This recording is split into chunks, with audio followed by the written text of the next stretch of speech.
Christmas time. We're Festooning. live. Are we festooning? Yeah, it's very festive. Spell festoon. Show off the skills. Festoon. I hang festoon lights. Like a spelling bee? Yeah, you didn't even ask for it use it in a sentence. Context clues. Yeah, I would not have spelled it correctly. I had to look it up. Well, like I was saying, you are from another country. I am. English is your second language. No, it's really still the first. Canadian is the first. Okay. Don't be that person. Don't be that person. Yeah, it didn't sound. That was a little too much. Too much. Yeah, too much. Well, anyway. So here we are. So festoon, even. Word of the day. I was just saying, and I figured we figured it out. Got the pen, Soul. Oops. Apple Pencil. Like last time, right? Yeah, with your knuckles and your knuckle pointing. Pointing hands, pencil hands. Well, Lee Corso uses, to talk about sports, Lee Corso always has a number 2 pencil. He also comes with headgear. So I don't have any headgear. He wasn't picking the Trojan headgear very often this season, that's for sure. That's for sure. Well, I don't know. We weren't even really involved in college game day. We lost ranking a lot. I say we, but the team. It's a collective we. It's intended that way. Yeah. And then, Alex Trebek, I think, used to use, but, people might start forgetting that he was the host of Jeopardy, because now there's new hosts to Jeopardy, so, But we're near the end of the year. We started the year with some telestrating, sketching on top of things. We're going to end the year, and I'm going to use my iPad, telestrate, do a little additive drawing. Well, you could, but can you hit pause for me and you can just get your drawings ready? Pause? What do you mean? Yeah, because I need to go downstairs and grab something. Oh, how do I can't pause live? Well, you don't need to pause live. I'm just gonna walk away for a second. Oh. And then you just keep drawing. I see. You're making me work for it. There he goes. Jamie will be back. Let me share my screen real quick. Hold on. I need white space. I gotta find some white space here. We'll go over here.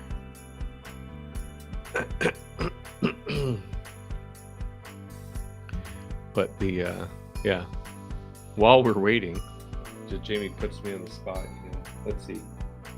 We were talking about festoon lights, or festoon, right? Festoon would mean something decorative hanging between. Is my mouse in the right? Oh, there we go. So, if you had, say, 2 buildings, and you swagged a little light in between, right? So then there would be lights on here. The electrician I worked with called these festoon lights. We didn't really know what festoon meant, or I didn't. Jamie kind of knew.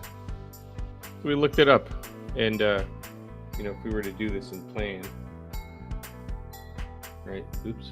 Let's scoot this over here. Building here, and these are becoming very popular, and we're going to talk about these a little bit. You kind of put little lights on them. Is Jamie back? He's back. How do you like that? Trying to entertain. No, good. Trying to entertain. It's like a Etch-a-Sketch. Yeah. Although I don't want to shake I don't want to shake the iPad. Don't shake. No, we talked about shaking the whiteboard. Not smart. So I was just diagramming festoon lights. Sketching, not really diagramming. But yeah, don't give away the secret, folks. We're doing 2 episodes tonight. That's right. And I've got the telestrator. You know, speaking of when John Madden did that, the first time I saw, John Madden actually draw on the TV screen. Turducken? No, not the turducken. That's a later phenomenon. But the with the telestrator where they draw on the screen, they don't really do that as much these days. No, now Even if they have high def, I'm sure they. Now it's sort of like FIFA, where they just sort of they highlight the players and then they make it more like a video game where they're like, oh yeah, I've seen. Here that. are the lines. Here's the route. Here's the blocking scheme. Yeah, it's not as fun. No, not as fun. The doodle, like the squiggly lines and the doodles and X's and O's. The diagramming and the energy.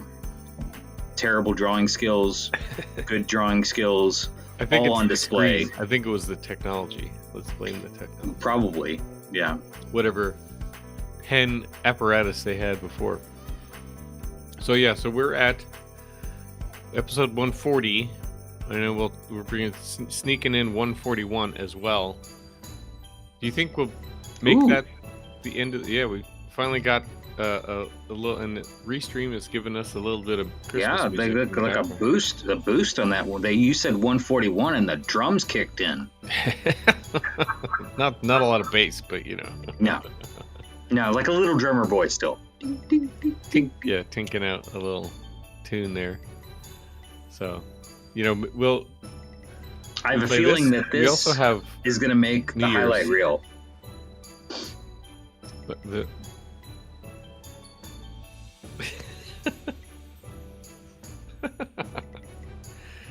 yeah, it's a good screenshot. And highlights. But awesome. Well, it is near the end of the year. Tomorrow is the solstice, which is what does Cause it mean? for celebration in Kurt's household. It is a celebration. It is should be in all of our households. It's a solar thing, right? If you I think it's in the name. It's in the name. Honor, yeah, it's a significant time of year. The shortest day of the year, the winter solstice. So we're the. Cheers to that. Yeah. I got a metal cup. How you like that? My favorite local haunt. But the slurp, slurp, slurp, slurp. Excuse me. Pardon. You're like, let me get this slurp right in this mic. Hot mic. I feel discombobulated. I had all this. I after 139 episodes, I thought I had it sorted out. Now I don't. And I have a habit of fiddling with the camera, fiddling with the microphone, bumping into microphone. Probably break all the rules of audio, visual, recording, entertainment. But it's genuine. Authentic. It's very authentic. It's festoon. Yeah.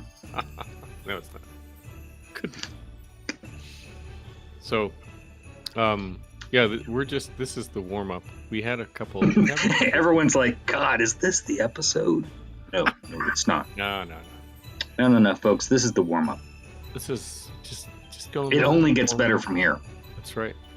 Yeah. Well, once we drop the theme music, I'm not too. I'm not gonna throw too much shade over at the free music that they give us, but. Well, I will say that before we got on, but before we got on, there was this like holiday theme going. Kurt had picked a track. It was great. It was fine. And then as we were talking, it started to get kind of dark and creepy. So I don't know. Isn't there like a whole new subgenre of like Christmas films that have kind of gotten dark and creepy? I don't watch horror. I'm not a big horror guy at all. So I don't know if you guys are. I don't mind. Danielle, it's a hard pass on most horror. I'm kind of with Danielle on this. I'm kind of a hard pass, generally speaking. I like a good one, you know. Isn't there like a subgenre of like Santa Claus goes and does stuff, like, or whatever? I don't know. I'm sure there's more than one. I'm sure, but you know, the winter time, this holiday, right? This Christmas, New Year's sort of streak is usually back when people went to movie theaters, was when they did start pushing out horror movies. I think it's, the short days, very dark, dark at night, dark in the afternoon for some. And or just captive audience because people weren't working and their kids were home, or kids were like not in school, so they had more time to go like be parked at the movie theater. Right, yeah. Buy a ticket to the first show and stay all day. Well, yeah, I mean, there was that. I mean, not that I ever did that. No, not at all. So, yeah. Although, I mean, honestly, I haven't been in a theater in who knows how long. So, anyway, that's a... they have reclining seats now. I've also heard that they serve alcoholic beverages for adults. Yep. This is true. And there's food. Some of them have good cuisine. So cuisine. But what they're trying to do is they're trying to copy what you can do at home for a lot less money. True. But it's an awfully big screen. And the sound doesn't have that slurping in the mic. So, I mean, it's good. Oh. Shame. Maybe the mic needs to just move farther away. It's not my fault. It's the mic's fault. But isn't popcorn at the movie theater like way better than any popcorn that you can do at home? Oh yeah. I was a huge fan of that liquid death butter, whatever they put on there. And the salt. and that crazy seasoned salt, like that, like you're like I'm, there was a point in, where you tried to go find it in the grocery store and you never could, and you're like, what is this like mutant like salt that they have at the movie theater that everybody just loves? And yeah, I'm sure it's at the grocery store now, like Whole Foods or whatever. So. Well, yeah. Don't read the ingredients though, Kurt. Yeah. Well, I don't. Yeah, Danielle's not a fan. Sometimes you gotta cheat a little bit, Yeah. But blur the rules or bend the rules, blur the lines. You're like, I went to the movie theater today and I splurged on the crazy buttered popcorn with the crazy seasoned salt, and she'd just be like, "What?" It was and it was like $40, right? Yeah, and there was that. But you're like, but there was a recliner and the sound was really great. Unfortunately, these days, if there was a reclining movie seat, I probably would be falling asleep. I do that at home. Watching the TV and movies at home, I fall asleep. I'm sure people watching there are like, what the hell are these guys talking about? Some kind of green room. We started off on an interesting tangent. And that's all right. We're celebrating in the sense that we've made it to the end of the year. Hell yeah, we did. We've recorded 34 episodes already this year, recorded and posted. Killing it. We've got 2 more coming. It might actually be our most prolific year. In count of episodes, right? So I mean, we got at least 2 more. I mean, there's still another week and a half.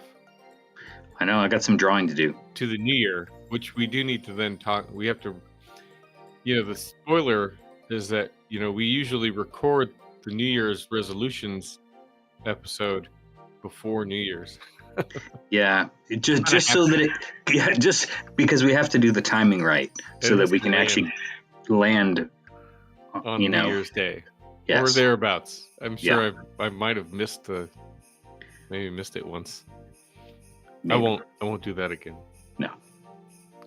I have all this time on my hands. Just get ready, folks. Just get ready. And New Year's, there's all kinds of things. Yes, and we won't even charge you money for it. No. You can buy us coffee if you want to, but that's about it. Yeah. Well, should we? We could dive into the first episode, right? I think so. I think we're ready for. Yeah. I mean, I have to ready the intro, but the we're gonna do a quick one. Talk a little. Well, we didn't talk about the school, but we can use that. We talk about that. Yeah, we'll use it in 141. Yeah. All right. Ready? Yeah. I'm gonna kill this Christmas. Well, I shouldn't say kill. I'm gonna. See, there you go. It's gotten dark already. Politely mute Christmas music, and I'll see you after the intro.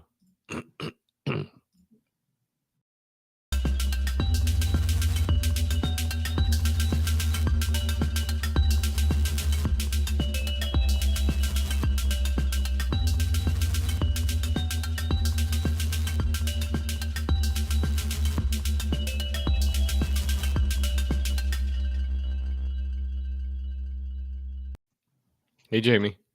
Howdy, Kurt. How are you? Slurp, slurp, slurp, slurp. Slurp, slurp, slurp. That's the puppy. Got to hear the animals in the background. Actually, just to know we're genuine and authentic right here. Authenticity. Yeah. Authentism. You were doing so well with the vocab words earlier. I had spelling and vocab, and now I have nothing. None of those things. Dark Christmas specials. I have been thirsty lately.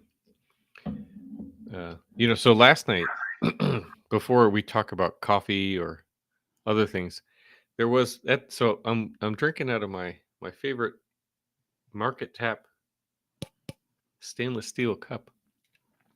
So I was at the Market Tap last night because they had a Stouts with Santa event. Only one Santa. I mean, there is only one, the one and only Santa. Right. Yeah, there is only one. Santa Claus. Busy. He happens to live a few doors over from me. Okay. And enjoys apparently his stout. Yes, he did, and I did too. I had maybe one stout too many. They were very strong stouts this year. Typically, the stout does do that. Imperial stouts were like 12%. Oh, in some cases.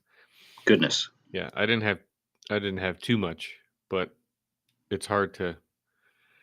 You got to say no when they get to the 12%. You gotta just kind of politely pass. You could just get flights too, small portions. Anyway, you're like let me explain the menu last night. Yeah, we don't need to get into all the detail, but I got to set up the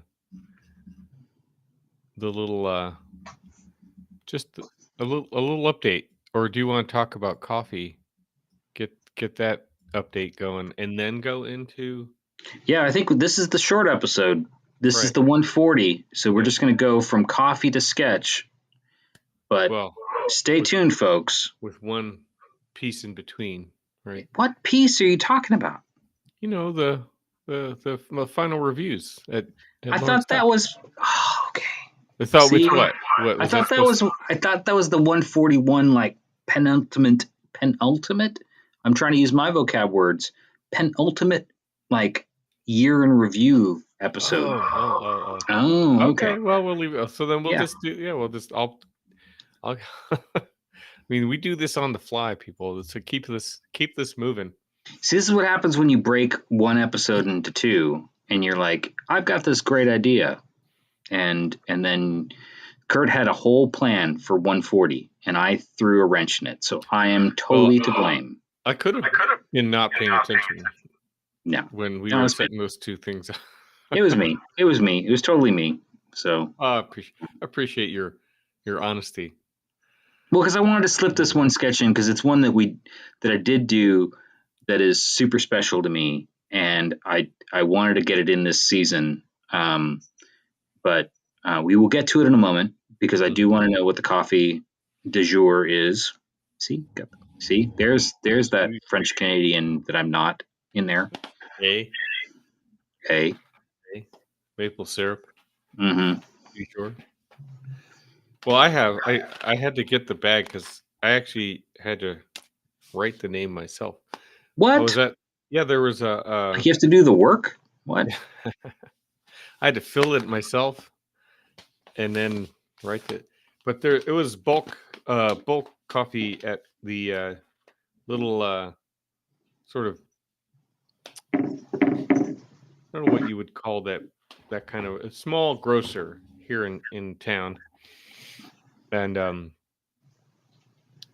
they carried it in bulk, and I believe it's I forget where they do the roasting, but it's called Birds of Paradise, and it's a medium to medium dark. It's not bad. It's pretty mellow. It's a nice medium roast in our case, because I ran out of the damn fine from Rootless, and it was an off day, so I had to, an off day for buying more, so I had to go backup plan. Go off and find some. Yeah, no, that's good. Well, that's exciting. I mean, like, I wasn't sure where you were headed, and I didn't know there were props involved tonight. So props. Well, yeah, I wasn't going to remember the name if I didn't bring it to class. Fair enough. Yeah. So how about you? So I, similar to you, have gone to an old standard, but sort of surprise because I needed some different coffee. So I actually ordered some recently because they are nice about delivery. And it is the Little City Folk. Grackle? No, I did not go Grackle, though I might have bought a Grackle, and I just haven't opened the Grackle yet. But I did get one of their micro lots. So they have some sort of special. It's sort of like seasonal, but it's just they just don't have a whole lot of it, so they call them micro lots. But it's their Brazil Situ, and it. I'm not pronouncing that correctly, folks. Kurt and I have discussed many a time on this podcast Jamie's inability to pronounce things correctly, much less spell them. So, but what drew me to it was the flavor notes that they have, and they're really good about theirs, and they're usually really accurate. Were ones that I just was like, that just sounds amazingly different, and I had to try it. So it's caramel, orange, which I like. Like both of those were right there. Sweet corn, okay, and then jasmine. Wow. Yeah. Wow. And so it does. It really has sort of a floral aspect to it, and the caramel and orange really kind of work against one another, like in a nice way, because I think that unlike that Starbucks blend that I got that one time during the holidays, the gingerbread, I don't know what I was thinking. Like it just we all make mistakes. I made a mistake. I did. And I do enjoy the Starbucks quite a bit, but yeah, that was a mistake. So this very good. I really enjoyed it. It sounds really good. I'm kind of jealous. So you talking about care packages again? I think No, well, Maybe. well, I mean, I Okay. know where to get it. I know where Okay. I can Yeah. order it myself. But I like that. It sounds some nice flavors. I don't remember the exact flavor notes in this one, but uh, I was kind of torn between two choices.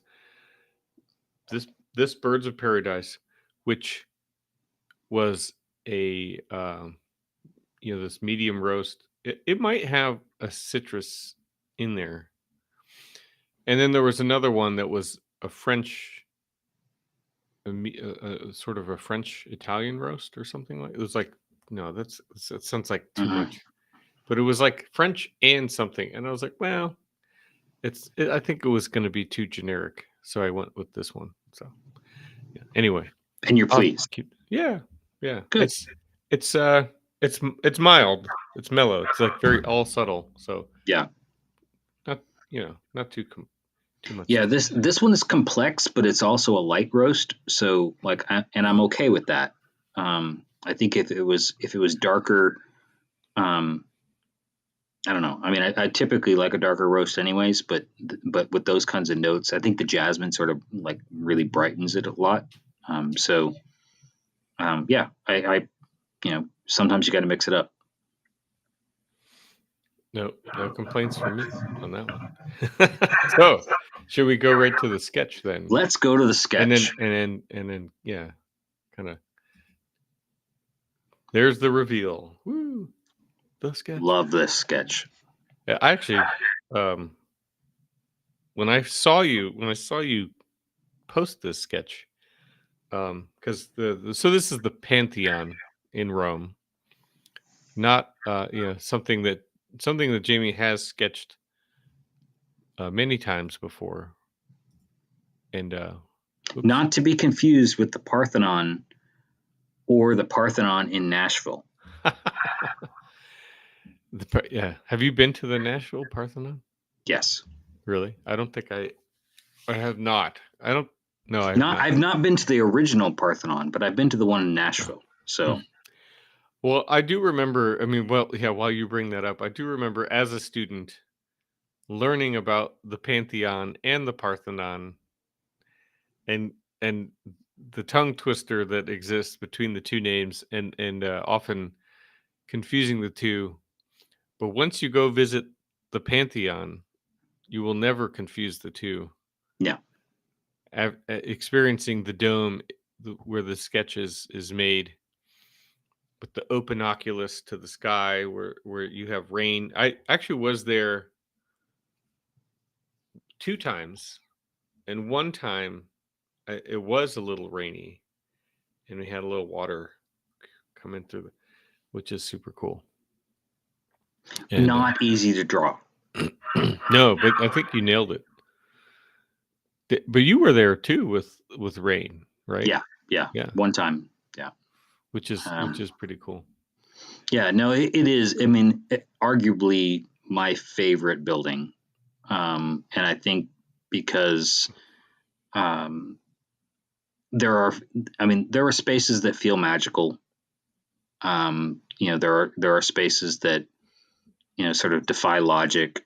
I've been in Hagia Sophia in Istanbul, um, which similar kind of feeling of awe. Where you're just a marvel of space and construction and design. But to be in this particular space, whether it's raining or not, is just pretty amazing. And then when you realize how old it is, and just the and for those who haven't had the opportunity yet to visit it in Rome, it's just nestled within the city, within the fabric so much. That's the piazza in front, the place to get your cappuccino across the square, or your beer or whatever, and linger a while. These kinds of spaces are just amazing, and yeah, I could draw this building, umpteen times, and either and never get it right, but but enjoy every time that I do it. And in this particular case was probably the first time I think I've ever tried to sketch it with rain, and trying to capture those kinds of moments. Um, but yeah, I think it's just something that um, it was, it's thought provoking from a design perspective for me to think about a building, even in today's standards, where you allow the elements to get inside, with so much ornament and amazing finishes and so many people, and in the middle of a city and all that stuff. It's really hard to imagine today allowing something that to occur, and then to consider how old it is equally amazing. Yeah. I mean, well, yeah, the Romans invented concrete, and that concrete building hasn't crumbled in hundreds of years. And the Oculus, well, I mean, we've talked about it before. I probably bring it up every time, but the axis mundi, right? The connection to God, right? Through, which is the z-axis. I think it was like beat into our heads as students, like understanding Cartesian or three-dimensional space, right? X, Y, and Z being the vertical dimension. And I guess the easy examples are using domes and spires and things like that sort of physically obvious, moving in the upward, the Z direction. And I mean, only to bring up the fact that, again, too, like the dome of the Pantheon is like the spring line is kind of like close to the ground plane or the floor plane, which is most domes are like starts much up, much higher. So the the top, the crown of the dome is much closer to you in the Pantheon than say St. Peter's or Well, the Duomo in Florence. And but but the building and the space is spherical, and I think that's sort of different. It isn't an elongated dome. yeah, it's not the egg shape Yeah, or ovoid, right. or whatever. And I think maybe the reason why this sort of came to mind when it did was, yes, folks, I did go to the Sphere in Vegas, and shortly thereafter, you know, did this sketch. Actually, did this sketch in advance of going to the Sphere, but it's been on my mind, sort of the parallels between the two spaces, and ironically, or maybe not, maybe it's purposeful, was this sketch really shows all the interior coffers, Mm-hmm. and sort of how that coffered dome really does sort of force your eye upward, as well as makes that sort of sense of eye movement in a sketch that we talk about so much, where there's sort of visual activity that your eye kind of dances around the drawing. And when I did go to see U2 at the Sphere, I think the thing that was sort of remarkable was in the pre-show, right before the band hits the stage, and you're walking into the space, and the dome isn't dark. The Sphere isn't dark when it's not just sort of blank, like a movie theater, like blank screen, or whatever. It's when you walk into the space, or at least when you did, for this, for this segment of the performance with U2, they have set the Sphere to basically mimic a coffered situation with an Oculus, just like the Pantheon. That's cool. And so and as you're looking up, like you can almost there's, I've seen it on social media where someone, I didn't notice it when I was there, but someone had sort of taken a still shot and said, look, you can see a bird, and it's because it really is sort of a situation where it is remarkable on the inside of the Sphere, the resolution of the screens, the change in perspective that it really provides you in that kind of environment. And it does sort of create that sense of wonder. And I think that, as I talk about awe-inspiring, experience of going to the Pantheon, certainly the Sphere, as a modern marvel, really kind of, ties that back for me. Yeah.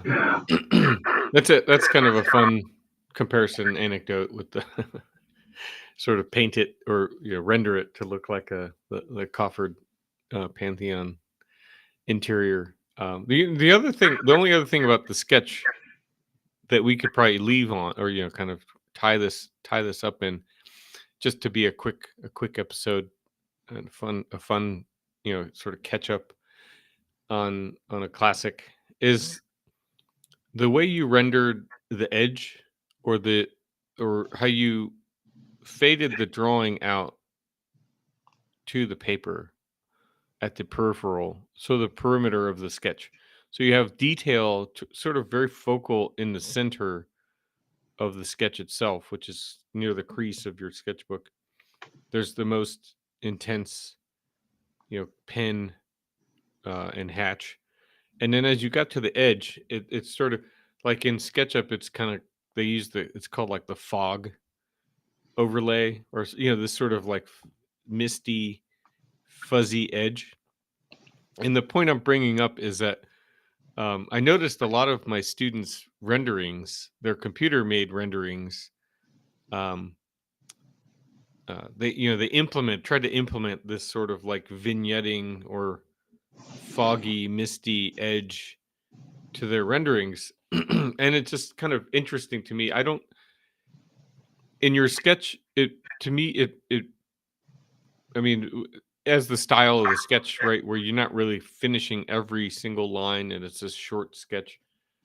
But when it comes to a rendering that is usually generated after tons and tons of modeling, hours and hours of computer modeling, and then they're kind of like overlaying this fog to like remove detail.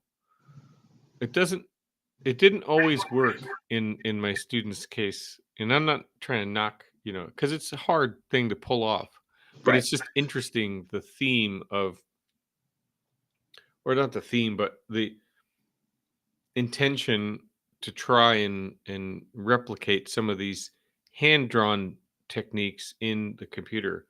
And that's something maybe, in the next episode, we're going to talk a little bit about school, but, we could talk about that. Well, I mean, again, it's not AI.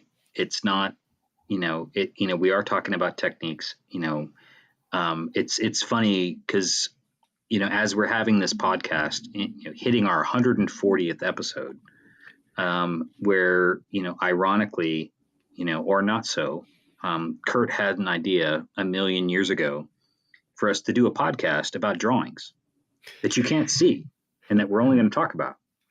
And, in doing that, it's almost like a prompt, right, for AI. And where, we're talking about them in reverse. So like I've done the drawing and now we're talking about it. But to your point, there is a consciousness about a sketch like this where I knew that it is a forced perspective. It's a 1-point perspective. But at the same time, to do a 1-point perspective on a spherical space, that's hard to say, where you are trying to emphasize that Z-axis that you talked about. I think the only way to really capture it and to give it that magic, for lack of a better term, is to really blur those edges. And the only way to do that, in my mind, was to really emphasize the focal point, the horizon, and then work detail immediately from that, almost like a cone. Yeah. So your cone of vision of detail is all through that space, and you can imagine that sort of coming back at you, and the detail, and the way I implemented that as a technique here is it's a pencil drawing to start off with, and a very light pencil drawing the shade and shadow is added to give it more depth and texture and detail, but purposely not trying to do too many lines in pencil. And then all the line work is actually done in ink. And so the line work and where it's added to the drawing is really trying to emphasize that conical vision that Kurt's picking up on with the perspective. And that what that inadvertently does is all the areas where there isn't pen and it's just more sort of saturated graphite on the page is it does sort of feel foggy around those edges. And I have tried to do this kind of technique in the past, but not with this particular building. So this is the first time I've done it with the Pantheon. And I think it's actually been pretty successful. Oh yeah. I'm glad because this sketch came out a couple of weeks ago and we almost missed it. We moved past it so quickly, and so you reminded me to circle back. So, well, anyway, so thanks, Jamie. Beautiful sketch as always, and also with the favorite of the show, the Pantheon. So, thanks, Kurt.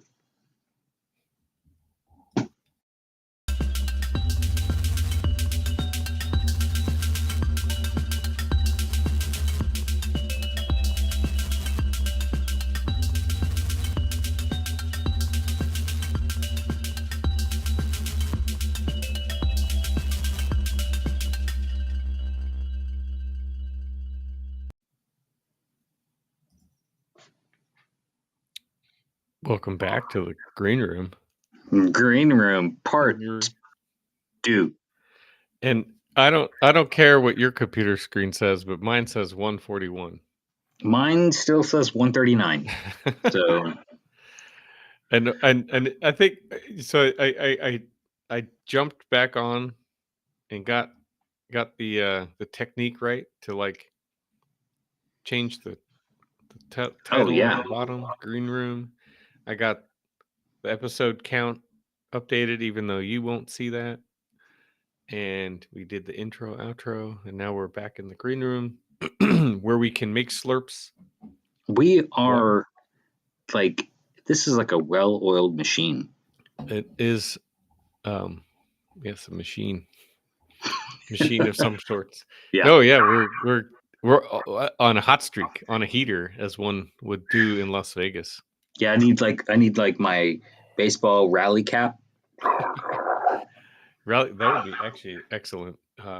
You know what? Would be wait. We have to change the subtitle for the moment. Oh yeah, sorry. Yep. This is our subreddit. The fun part. I'm sure this has been done before, but I mean, we're pretty inventive people. Is that there should be a Coffee Sketch podcast baseball hat that is intentionally inside out. Ooh. For rally cap. Just these moments. Purposes. Yeah. They're just like, it's, you don't put a hat on a table. That's bad luck. So, but it's like right over there, just right within arm's reach. Man, I really like this idea. Somehow, like a permanently inside out. It's kind of killer. Logo on the genius. Yeah. We're going to be so merged up at next year's conference. Speaking of the AI conference, or the AI in general, did you read the scuttlebutt about the magazine? Oh yeah, that was like that was such an underwhelming. It was like the most subtle. What's the revolt? I guess people were like so subtly not that mad. Yeah, it was like, hey, your dues are due. Like all that money. I got that letter. Yeah, it's over here somewhere. And it's like, and we're gonna slip that forward first, and then we're not gonna wait 24 hours because that would be slimy. So we're gonna realize that we probably should have told you before we sent you the dues invoice. But we're also going to mention to you that we're not going to give you one of your other things that you used to have and pay for. We're gonna take away things and still, yeah. Anyhow, We're gonna take him. Admittedly though, I did check the box like years ago to not receive the physical copy. what is the matter with you? Do you not see like all the magazines that the? What I see is a structural engineering problem. Yeah, I the love shelves might collapse. I love books. I love paper. Like there's just I know. I do like flipping through a magazine, but yeah. it's I don't know. I was not I was not reading it very much in the past 5 years. I mean, 4 or 5 years. mine has been much more sporadic. I will admit that. And it got very thin. Well, yeah, it kept getting thinner and thinner too. So it's like, and the web. Now I am intrigued to see. They've mentioned that they were going to basically build out the. Have you seen the new AIA page, the website?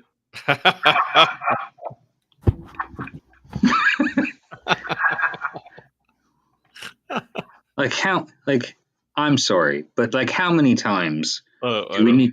They still have old versions of stuff that's still out in the interwebs that you can accidentally click on, and like your CE credits used to like in the knowledge community, they still like those pages still like exist. Oh, the knowledge community pages are ugly.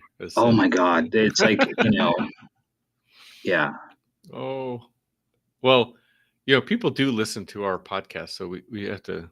Well, I mean, we're not sprinkle some sugar on it.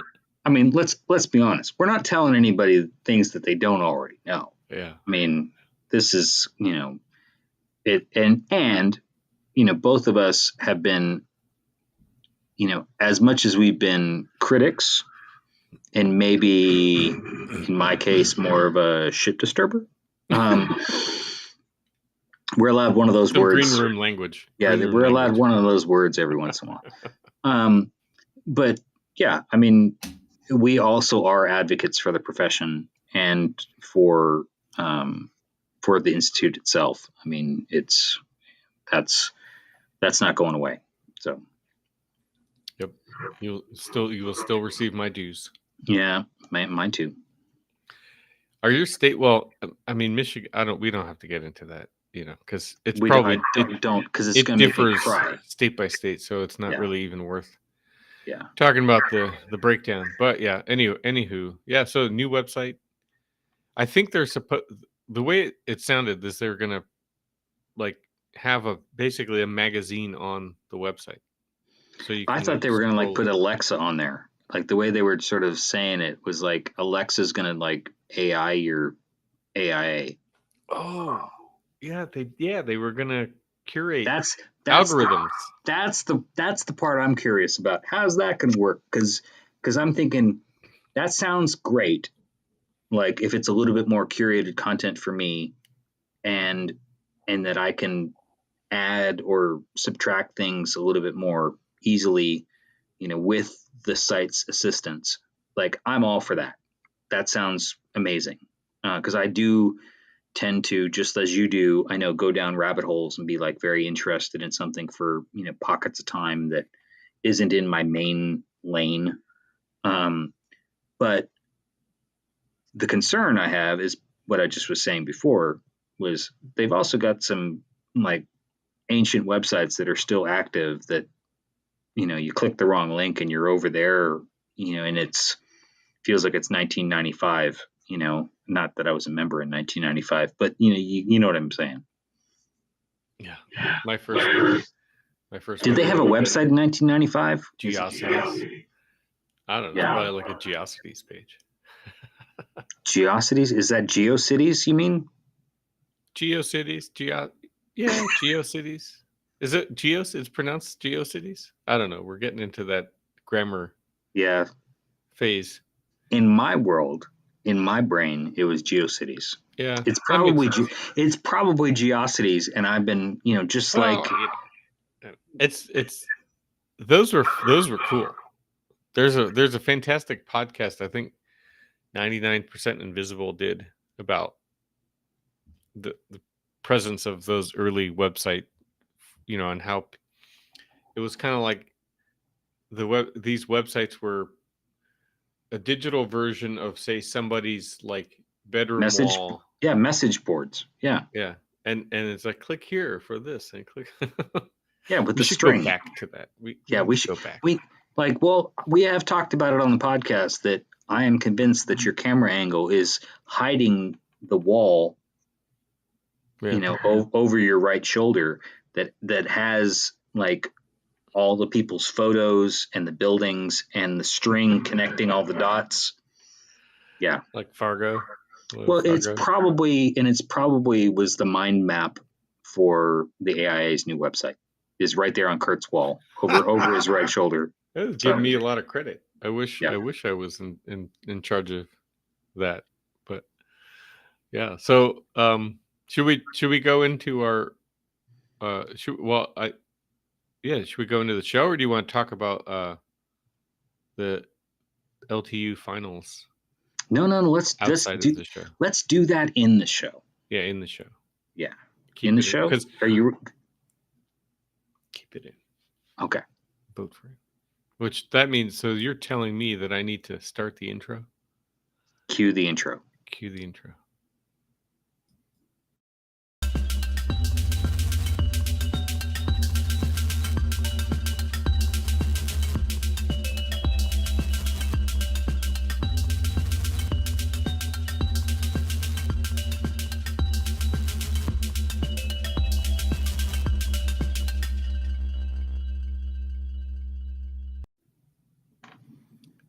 Oh, nice move there. See, for those that are watching,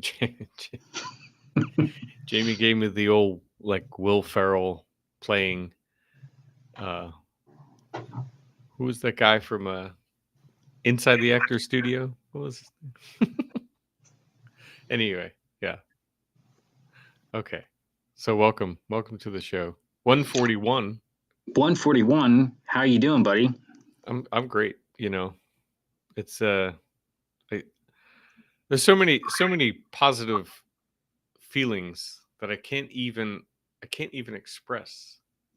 It's the solstice. Gratitude. It's the solstice. Well, there's that. Yeah. It is honestly my favorite day of the year. It's not Christmas, not New Year's, not my birthday, but the solstice, the December solstice is my favorite day because the days started getting longer again after the solstice. I'm not a big fan of the days getting shorter. And so I do look forward to when they start to get longer again. So that meme that goes around about like people crying because it's still dark outside and then all that kind of stuff, that's made for you? You're the target audience for that? Is that what you're trying to explain? I mean, I'm not going to cry so much, but like when I go drive to Lawrence Tech to go teach. So that's a yes, is basically what you're saying. Yeah. Yes. You got me. Yeah.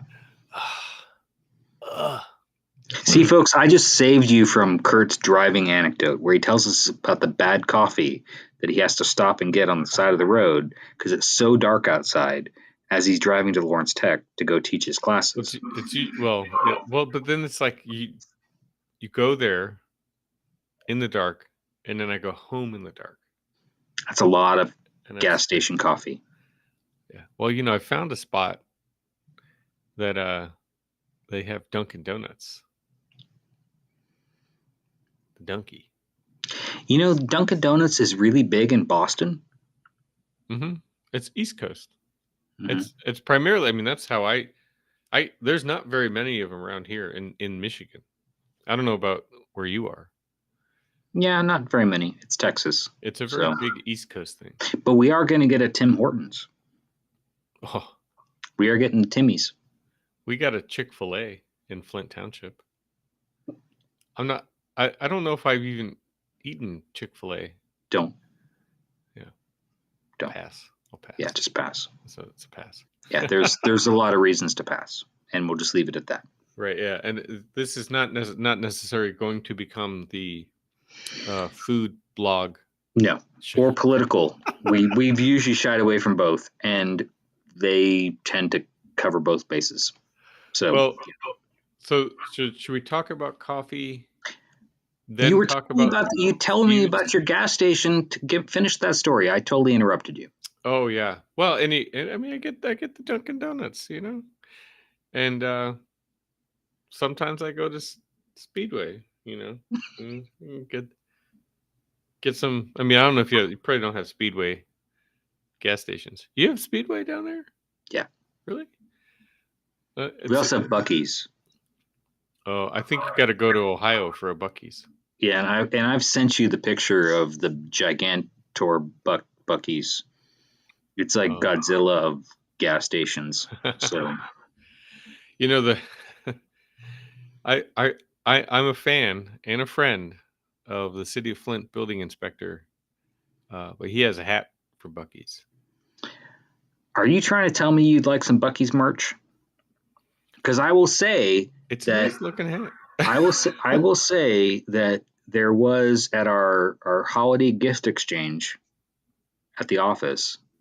One of the early gifts was like sort of a Buc-ee's grab bag. There was no hat, but there was a Buc-ee's grab bag, and there was a Buc-ee's tumbler, which was kind of nice. And so a lot of folks were eyeing it, like for that steel option. It's like the white elephant. Yeah, yeah. You open one, and you can either keep it, or somebody could steal it, or open something. Right. Those are fun. Yeah, so it's fun. If all participants are in the spirit, right? Yes. Because they got to change hands. Yeah. Well, you're looking at the guy who started the stealing. So yeah. I'm the how am I not surprised? Yeah. Oh, gotcha. Thank you.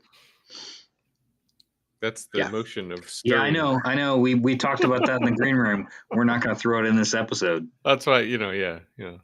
We'll leave it there for those that watch the recorded YouTube sessions, but or just the live stream and going, what the hell are they talking about? Well, I might make a clip. I might make it a clip. Yeah, I think if I could figure out how to do the bleeps, it'd be a fun. That would be fun. Yeah, that would be fun. You remember?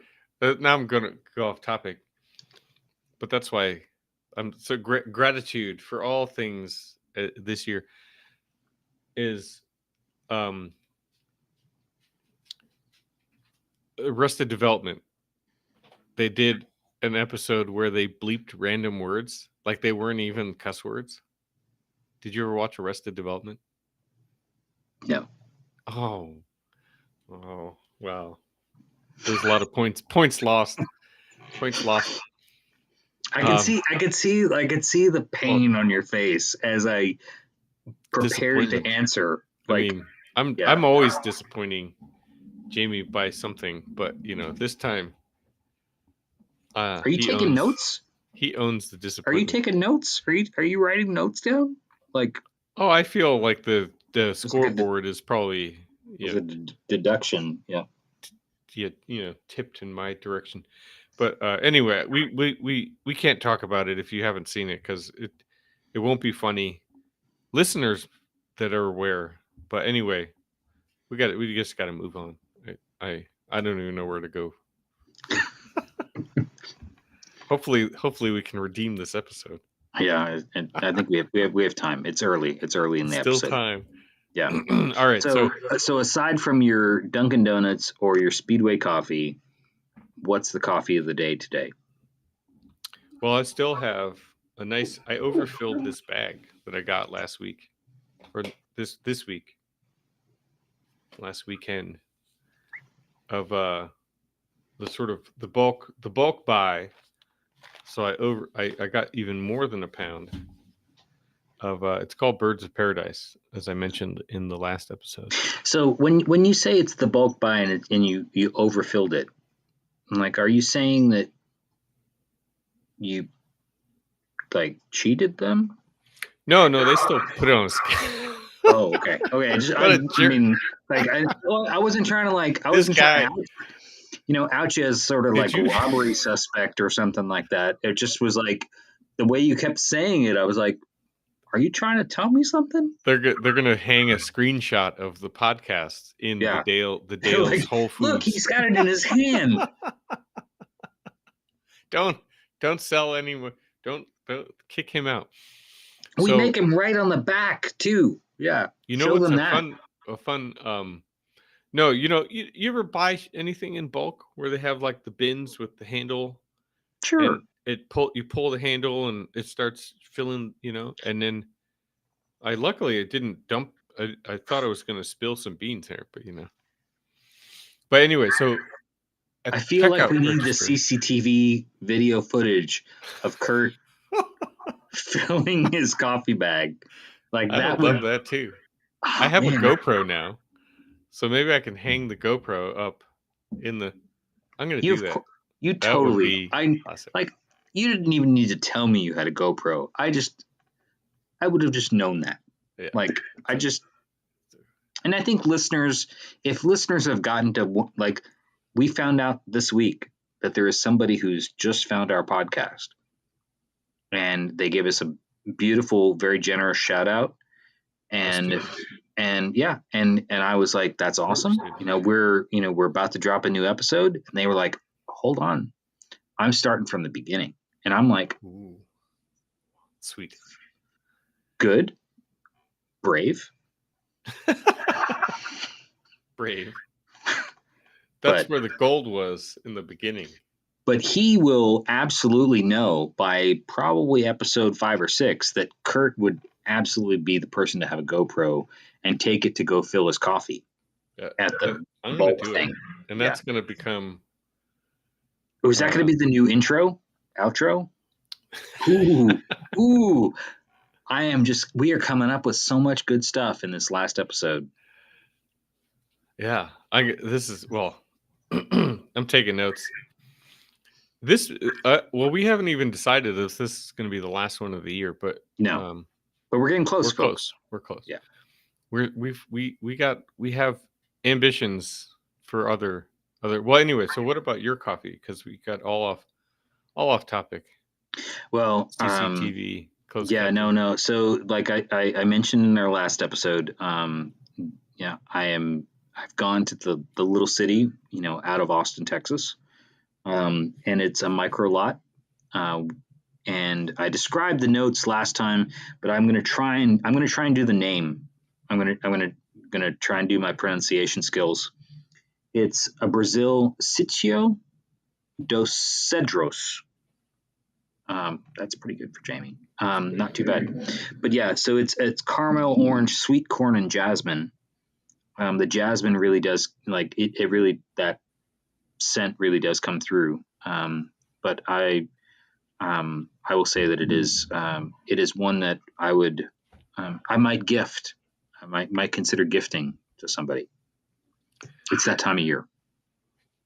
Yeah, we actually had the Christmas green room music in the earlier. We couldn't tolerate any more of that, so yeah. Gifts are a thing people do around this time of year, heading into the Christmas solstice tomorrow. Yeah, well, it's got to do with the sun. It's in the name. Oh my God! All right, I'm going to flip that. We're going to move into some content of the podcast. I can't get teased about the solstice any longer. But I wanted to just touch on a couple of things. Last week, we had the final reviews for the ID5, what we call ID5, which is the fall semester of fourth year students, that the studio that I was teaching, which was a group group-based studio. So all of the students were in teams for the whole semester. And the project was actually with my client, Communities First, here in Flint, with a site that they have control over in Flint to design some affordable housing and supportive mixed-use functions. So something that would be akin to what they do, here in real life, right?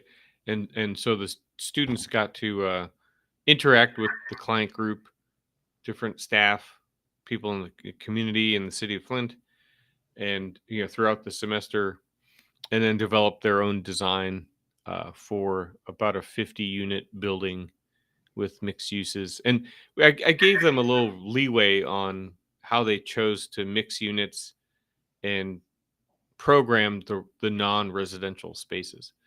But up top, we because we don't I don't want to focus. We can talk about more of the school stuff, like maybe in another episode, because today we have some other things we wanted to get to. But familiar face over here, our friend Cormac, who is now a Michigander, is was able to join us our reviews on Thursday last week for a half a day. And the coffee feud is We over? have settled the coffee feud because I would not let him leave without a bag of the Coffee Sketch podcast coffee. Excellent. So there it is. Although I don't know where he's looking. I think he's looking at the dean or something. Yeah, he's like, do you see what this guy finally gave me? He's like looking off to all of our listeners who've listened to this feud just go on for episode after episode.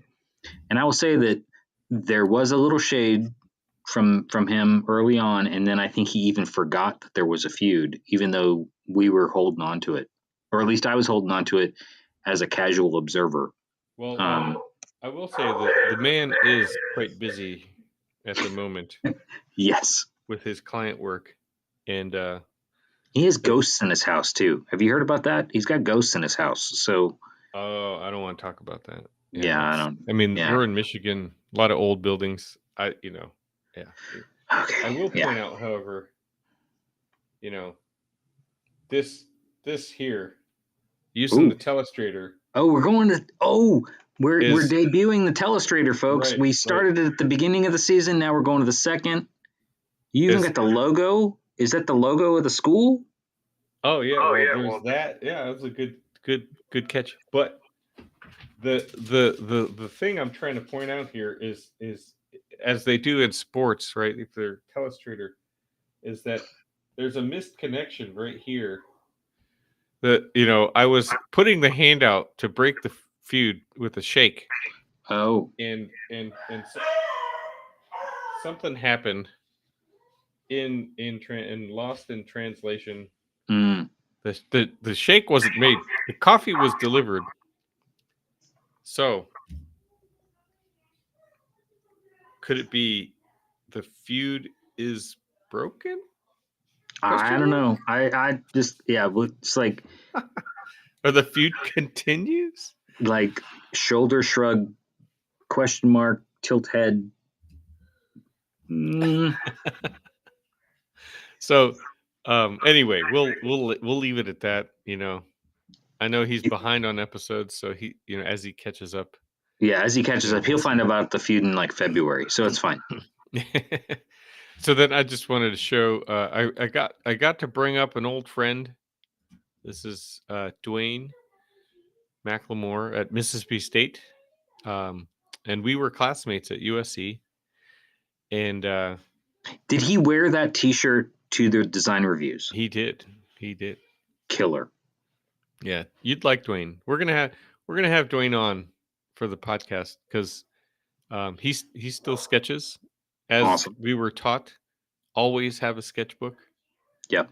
And so he's passing that on to his own students at Mississippi State. And I see some nice Red Wings gear in the background there, so I'm just like, you guys were having fun. That's good. Yeah, we hopped over to a local pizza pizza joint in by school and had some pizza after the reviews and maybe a beer, but just got to celebrate. And actually with a couple other faculty who are not in the photo, but it was so this is my little brief show and tell. This team, man, they crushed it with renderings down at the bottom. I mean, I don't have a great close up photo, but they did this sort of day to night sort of shift along the bottom of their boards, which which I thought came out really well. Yeah, I I'm like represented well. like you say, it's sort of like we're looking at a photo of their presentation in progress, and that is really conveyed really well from this distance in effect, and I think that's the whole thing sometimes too is as you bring that up and I'm glad that you sort of shared this one is in our last episode we were talking about sort of techniques that you can employ in a particular drawing and sort of a mode of thought, analog or digital or whatever. But then I think the other part of it though is it's the overall presentation of things. It's what happens when this thing gets up on the wall, or knowing your audience, knowing who you're presenting to, and is there an added effect that you can render by staging the presentation a particular way. And it's very clear that what you're talking about here with their work is super evident to that. Yeah, they really nailed it and put a lot of time. You could, and they had a really good review, because you could tell that they were really invested in the process, and even their model. They built this giant model, and it was a little rough around the edges, but there's still lots of. I mean, it was the biggest model that anybody took on, and so anyway, yeah. We were very happy, and they were our closer on first day one. So that's the brief show and tell. Show and tell at the end of the year. We talked about the gift exchange, both from me as well as for you with your coffee feud, and then got the work and school update, which is awesome. But there's more work updates from Kurt. Oh yeah. Well, please, yeah. So one more. please, Yeah, one please, more. Please dive into this because I've been waiting for this to happen for a while, and I'm glad that you get the opportunity to share it. Yeah, I know. I have talked about this building that I've been working on for. Well, it's been in construction for a little over a year, and finally finished. And we had a ribbon cutting this morning, and I got to dress up a little bit, and so there's me. Oh, you want? I gotta do more. Hold on, give me a sec. More Telestrator, just in case. There's Kurt. Yeah. I should probably pick a new color. Yep. Let's do this. Yeah. There's me in his camel trench coat. Got it. Yeah. It's a Banana Republic. Yeah, it's camel, but a camel color. Yeah. And this is the client. Not made out of a camel. Like I'm talking about the color. Yes. Yeah, I get it. Okay, camel okay. color. Yeah. And this is, for those that are not familiar, that's Dan Kildee, our U.S. congressman, but Flint native. So that's esteemed guest. And then there's John Cherry, who's our state senator, who also lives 2 doors over from me. So that's pretty cool. But anyway, so we had a ribbon cutting, and so the paper, the newspaper was out to take some pictures. They spelled my name right, which is always a win. I got to talk about the process of the building.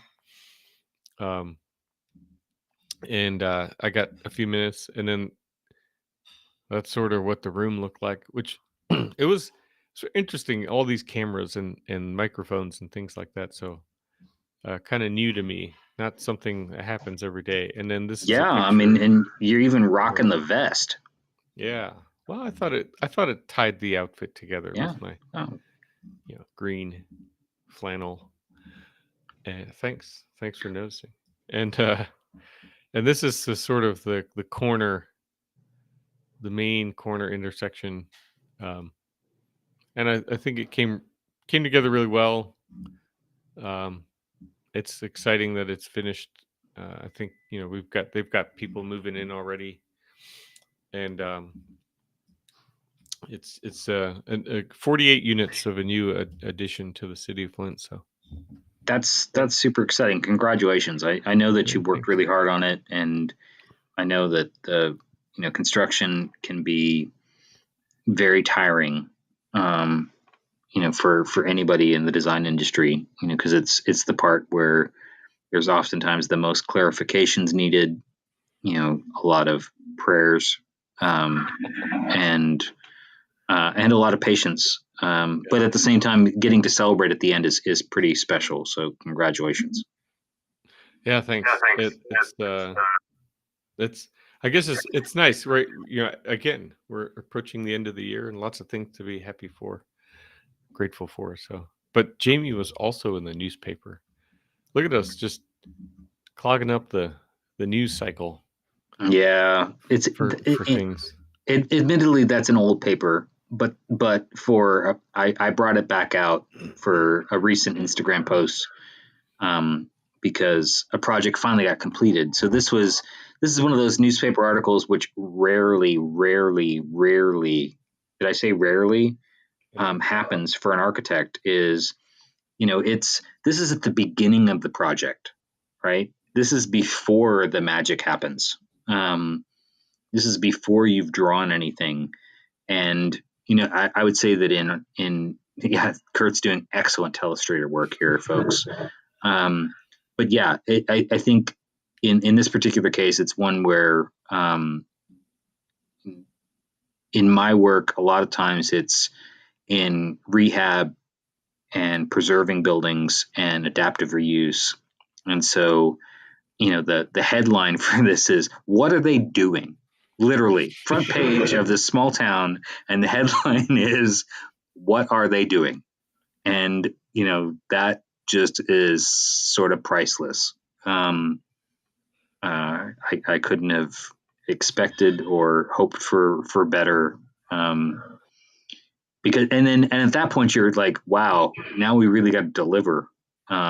So we'll talk about that project in a little bit, but Well, that's the news cycle, is that people forget, yeah, pretty quickly.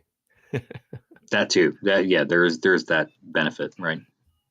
But cheers to you too. Like thank you've made it into the paper, I think, more than once this year. Um, maybe even 3 times, right? Yeah, a couple times. So congrats to you too. It's a big state. It's a big state. There's plenty of opportunities to weasel your way into that. So nah, that makes it even harder with the largeness of the state. So, congrats. And so, in that vein, I think the sketches for today are kind of related to some of the work that you've done. I mean, we can bounce back to the building I did. I mean, that's all new construction. Your Main Street work is oftentimes renovation work of existing structures and spaces, urban areas or downtowns, main streets, and things like that. Um, and so you actually did a fun little before and after, or concept and reality, um, which in all these cases, right? Correct me if I'm wrong, are not yet completed projects. So these are all potential projects, and your sketches are sort of referential suggestions, right? So we're when we're brought into a Main Street district, a property owner is interested in renovating their building or trying to get ideas to imagine the possibilities of their space. And so each of the ones that I've done here very, very recently are us providing design consulting. So, the sketch that you're seeing on the left is literally, trying to give them good advice about their building, and then seeing it, as you said, go from concept to reality is, within a year's time frame as well, is pretty exciting. Yeah, we've got the festoon lights in this sketch. So this particular project is in South Texas, and the property owner bought 3 properties, all 3 that are pictured here, and wanted to renovate all 3. The one on the left of the image, only the front facade remained. The building had a fire, and so the remains of the building weren't there. And so what they had the idea of wanting to activate that space, but not necessarily knowing what was possible, what the extent of things would be, what considerations they had to do. And so we provided some design guidance and some sketches for that. The building in the middle, I think, probably had the most drastic transformation, even though the one didn't have a building and only had a facade. I would say that the one in the middle probably had the most drastic transformation because it had a complete slip cover over the whole facade. So the windows that you see in the sketch, as well as those exposed upstairs, in reality, were always there.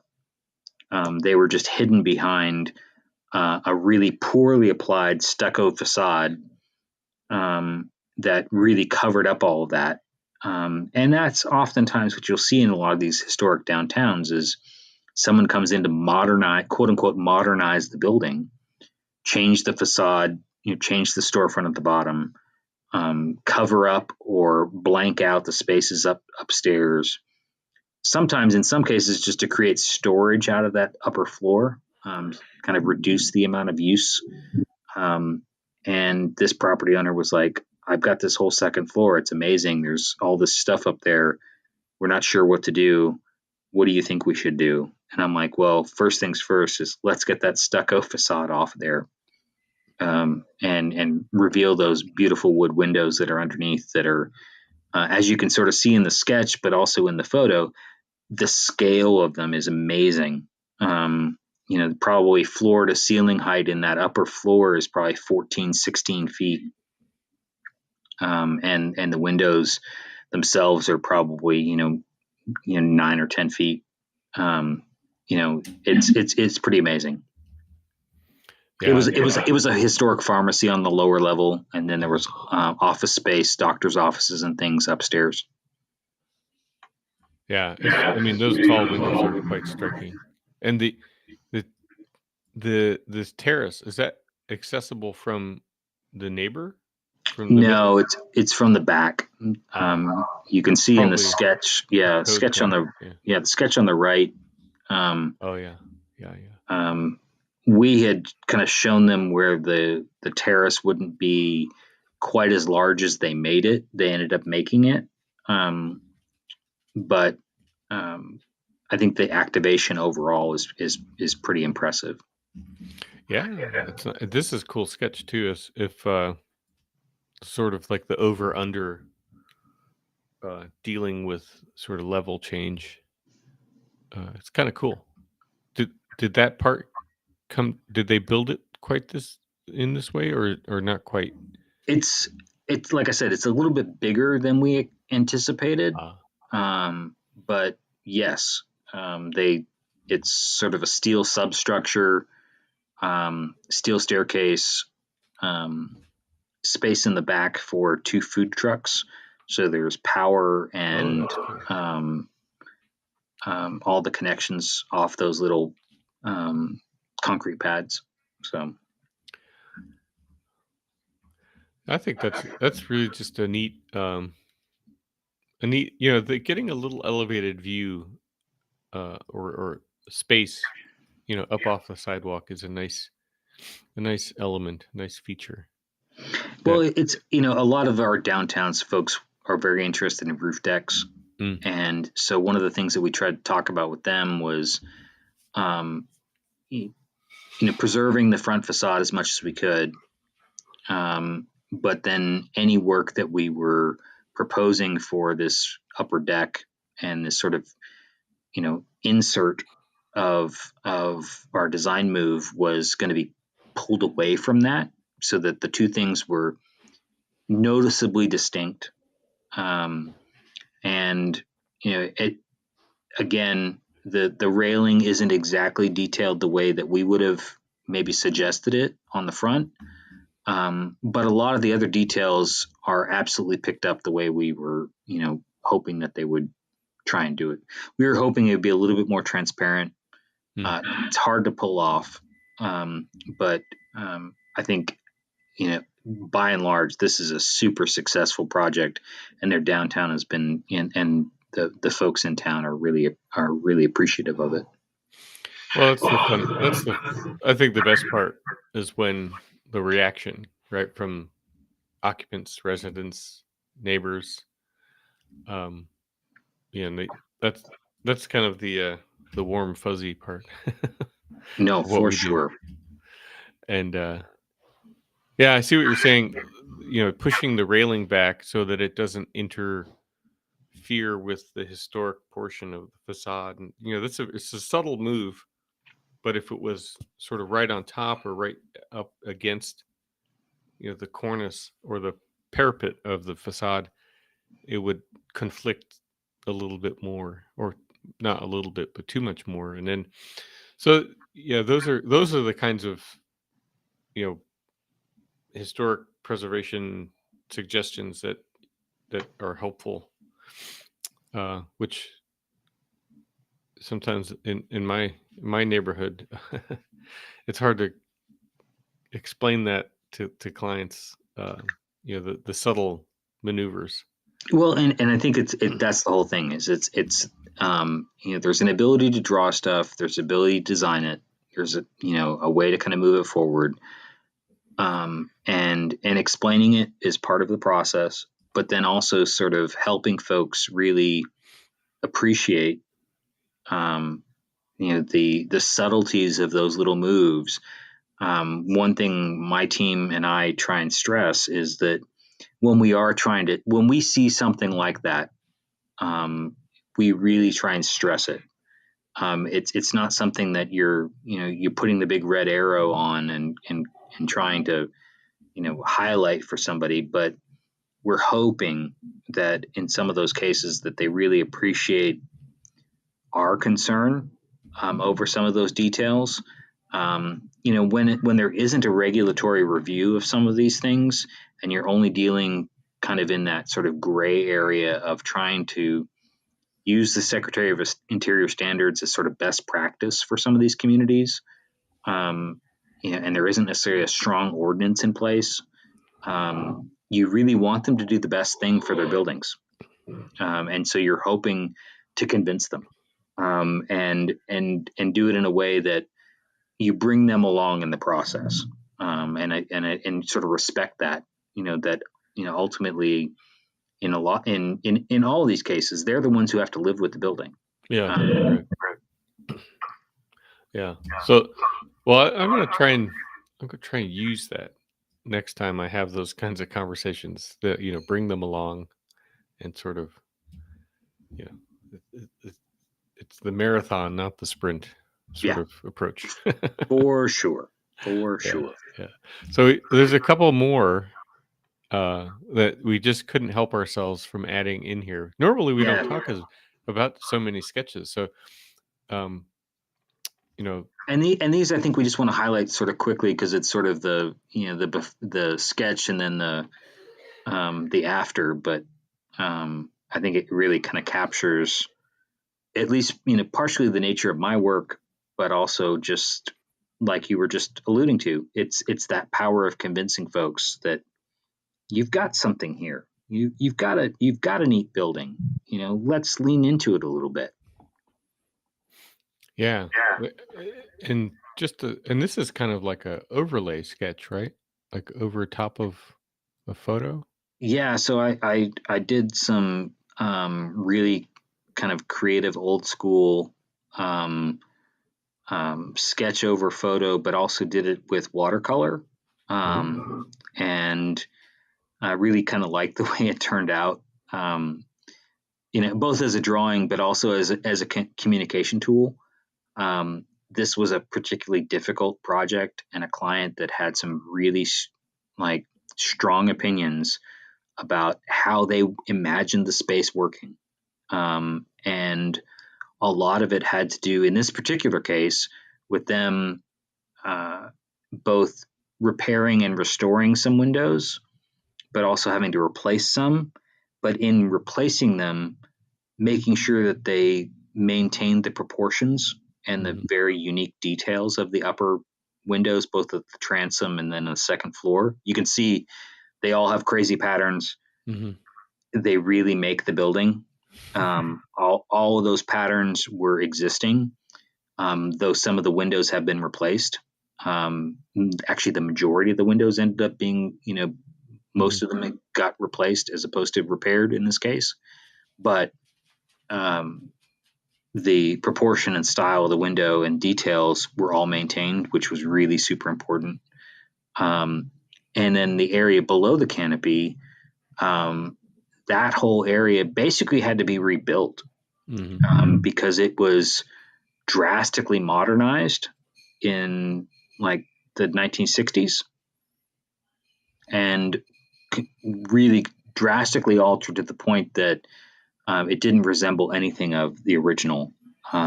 Sure. And so part of the reality was they had this new function that was going to come out to the street face, and which provided some level of flexibility. And so then it was, how do you work a new storefront that provided access to an upstairs residence as well as access to a commercial space, and in this particular case, convince the client that no, it's a commercial space, but the door doesn't need to be in the middle of the facade. The door needs to be, using the geometry and proportion of the building. Doors need to be both on either edge.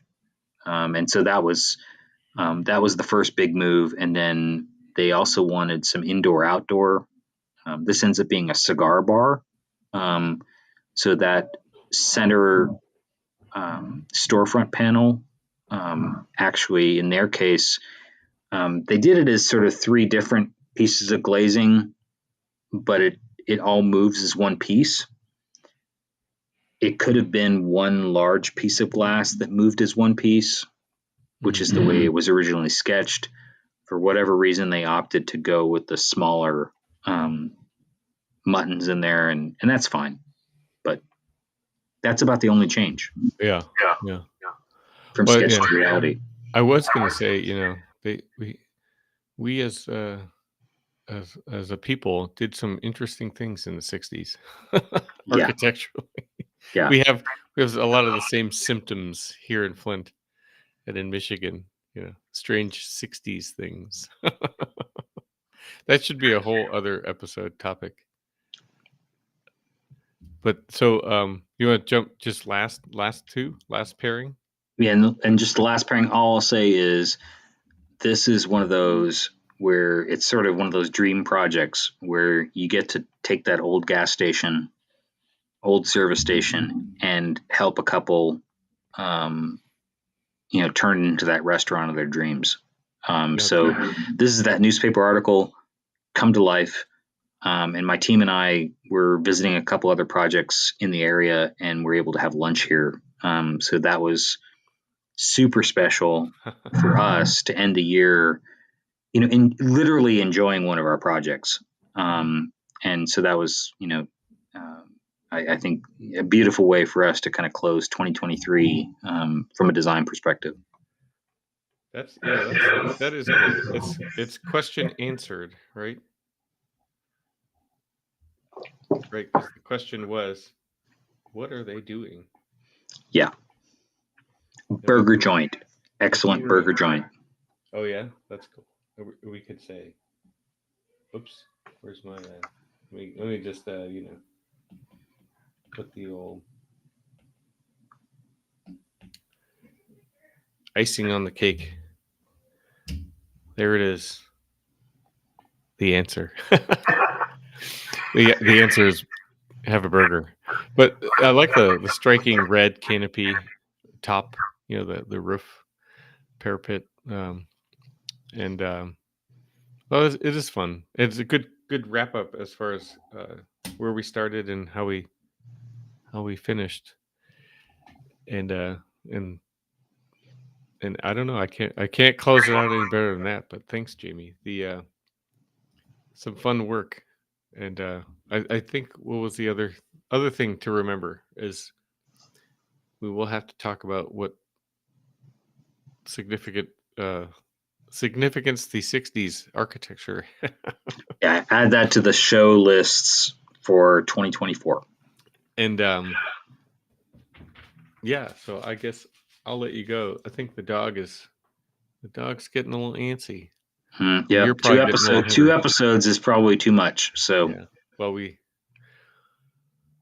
have to push the boundaries every now and then, right? All right, in a good way. All right, thanks.